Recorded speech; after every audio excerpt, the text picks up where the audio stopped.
For the first time, the Independent Commission for Infrastructure or ICI made public its hearing on the alleged anomalous flood control projects. This also follows calls to live stream the proceedings so the public can watch. Laguna Representative Benjamin Agaraw Jr., who was among those named by the Diskaya couple in the Senate Blue Ribbon Committee hearing, appeared before the commission. Here, he denied knowing the couple. Malawak po kasi yung magkakilala. Taga pong hindi ko po sila, kasi po pagka po personal kong kakilala, ay kabatian ko po o naging katropa ko po, naging kaibigan, hindi ko po talaga kilala ang Diskaya.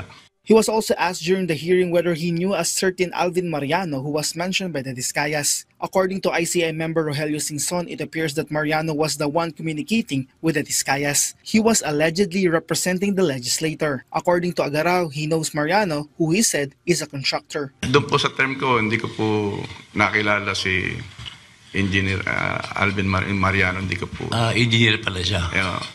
Ay contractor po yan na Justice. Hindi ko po kilala po yan na baka po nitong nakaraan. Nung sumasali na po sila. Kilala ko po si Alvin Mariano. Contractor po yan na nakapagpapakilala po sa akin. Agaraw denied that he authorized anyone to represent him. He said he has no bagman and he also denied receiving 9 million pesos. During the hearing, Agaraw repeatedly emphasized that he does not interfere with the funds allocated to his district. Pagkatapos po kasi ng tungkulin namin na madinig yung budget at maaprubahan po, kasabay po yung Senate, magkaroon po ng BICAM, maaprubahan na po yung gastusin ng pambansa, hindi na po sa amin yun, sa executive na po yun, kaya hindi po talaga kami nakikialam doon.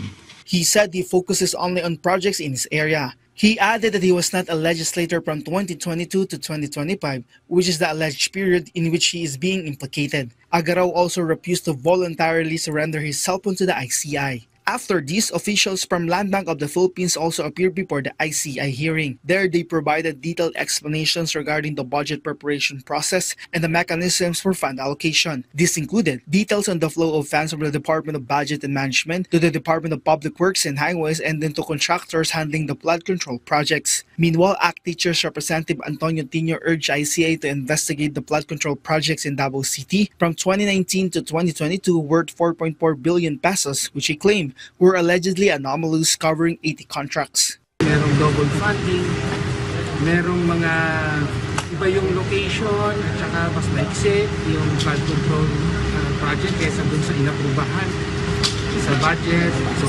possible overpricing ito. Tapos may nakita rin tayo ng mga incomplete pa rin kahit 2020 or 2022 pa inaward. In addition, the Land Transportation Office also went to the ICI to ask the body to conduct an investigation on the agency's Central Command Center, valued at 946 million pesos. They brought volumes of documents. Among the listed contractor of the project is Sanwas Construction and Development Corporation, owned by former Ako Bicol Representative Saldico. May mga dapat na cameras na dapat ilagay all over the Philippines. Wala po yung mga nangyaring yan. At saka hindi po siya, sa totoo lang, hindi po siya gumagana. Saka overpayment, may overpayment pa po ito na 26 million. The LTO is continuing its inspection of other buildings that are also allegedly anomalous, of which Sanwest Construction and Development Corporation were again the contractor. Rod Lagusad from the National TV Network for a new and better Philippines.